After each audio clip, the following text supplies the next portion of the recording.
네, 어제 TV 토론 많이들 보셨죠? 자, 윤석열 후보에 대한 안철수 후보의 파상 공세가 좀 있었다. 이렇게 봐야 될까요? 단일화 결렬 후에 뭔가 분위기가 달라진 것 같습니다. 자, 국민의힘에서는 어떻게 봤을까요? 김재원 국민의힘 최고위원과 말씀을 나눠보겠습니다. 안녕하십니까, 최고위원님. 네, 안녕하세요. 아침에 뵙고 저녁에 뵙고 아유 목소리가 너무 좋아요. 두 번 보니까. 코로나19가 네. 그렇게 만들었습니다. 갑자기 제가 대타 진행을 두 군데를 하다 보니까 이렇게 됐습니다.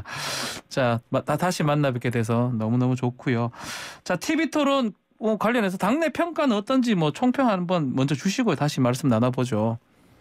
후보께서 그 네. 경제 분야에 대해서 그래도 나름대로 이 우리 경제가 처한 현실을 극복할 수 있는 해법을 좀 제시를 했는데 네. 그러나 이제 워낙 말꼬리 잡기에 능하고 또 이제 순간순간 그 초점을 흐리는 그런 여러 가지 말재주로 피해 나간 이재명 후보 때문에 좀 제대로 해명하지 못하거나 또는 자신의 경제에 대한 식견을 제대로 피력하지 못한 아쉬움은 조금 있습니다. 아쉬움도 있다. 전반적으로 네. 경제 주제를 두고 토론에 잘 대처했다. 그런 분위기가 강합니다. 지금 말씀처럼 윤 후보 잘했다고 좀 평가를 하고 계시지만 안철수 후보에 대한 평가, 좀 잘했다는 평가가 좀 있었던 것 같아요. 특히 윤 후보 질문해놓고 고개를 잘래잘래 흔드는 모습, 이런 부분은 좀 어떻게 보셨는지 궁금합니다. 예를 들어 디지털 경제 분야, 예를 들어 특히 이제 안철수 후보는 그 컴퓨터 프로그래밍으로 그 전문가일 뿐만 아니라 그쪽에 사업을 해서 국내에서 크게 성공을 거둔 그런 기업가 출신이라서 자신이 전문적으로 다룰 수 있는 분야에 대해서는 자신 있게 말씀을 하셨고, 네. 아무래도 윤석열 후보가 안철수 후보만큼 그 분야를 알 수 있겠습니까? 그래서 자신이 잘 알고 있는 분야 또는 강점 있는 분야를 설명할 때는 안철수 후보가 비교적 잘 말씀도 하시고 그에 대한 코멘트도 잘 했다고 생각이 들어요. 네. 그러나 이제 또 방금 말씀하신 그런 제스처는 일종의 이제 그 후보 단일화를 먼저 제기하고 나서 지금 후보 단일화를 사실상 이제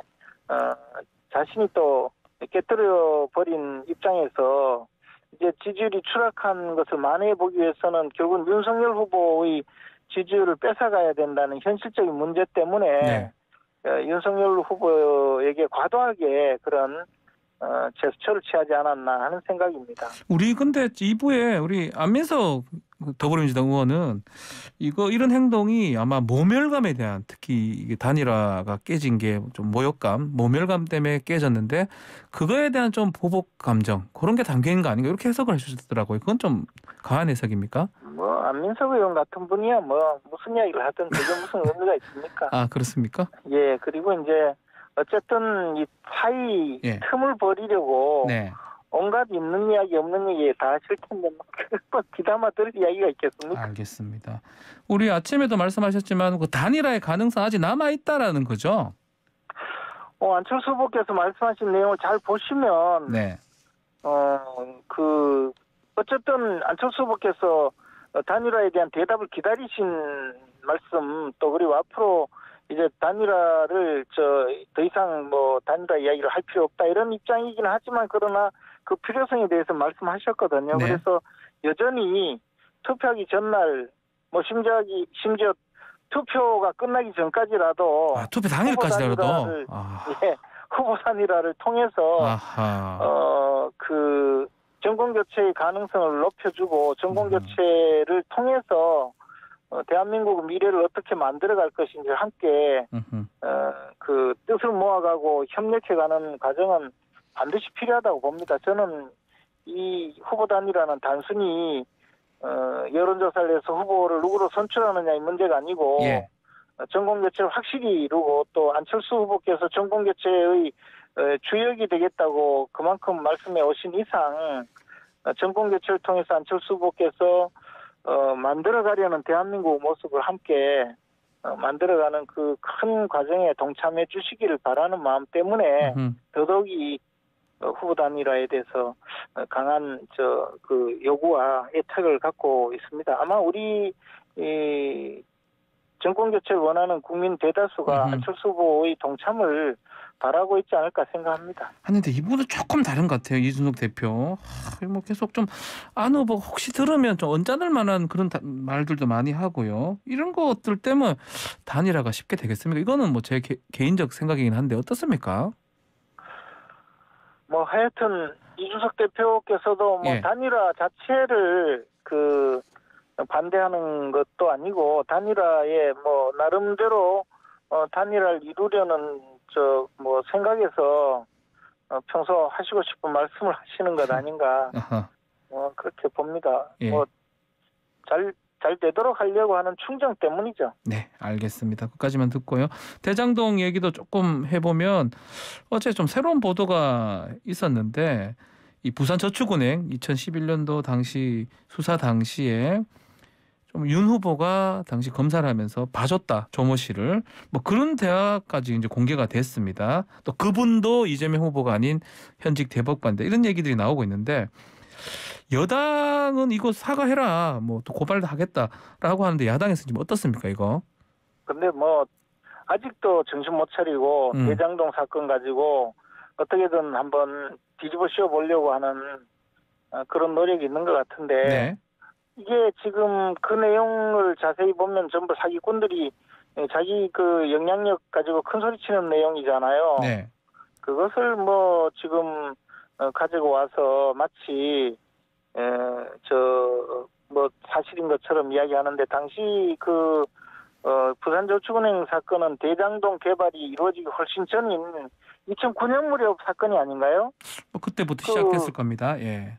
그래서 이때 부산저축은행이 저축은행으로서 단순히 금융업뿐만 아니라 거기서 뭐 부동산 개발에 직접 뛰어들어서 그 저축은행 자금을 유용하고 하는 그래서 부실화되고 부도가 나고 거기에 정관계 인사들이 개입해서 부패 행위를 일삼는 그 사건에 대해서 수사를 해서 그 사건이죠. 뭐 수십 명을 이제 구속 기소한 그런 사건이잖아요. 네. 근데 지금 말씀하시는 조모 씨는 그때 당시에 피의자도 아니고 뇌물을 전달한 참고인의 그 자격으로 말하자면 증인처럼 불러서 그 당시 정황을 물어본 건데 지금 그걸 두고 이 사기꾼들이 서로 자기가 힘 있다고 큰 소리 뻥뻥 치는 그 내용을 가져다 와가지고 정작 대장동 사건과 아무 관계 없는 그 내용을 들고 와서 지금 마치 자신들은 대장동 사건에 관계 없는 것처럼 이야기하고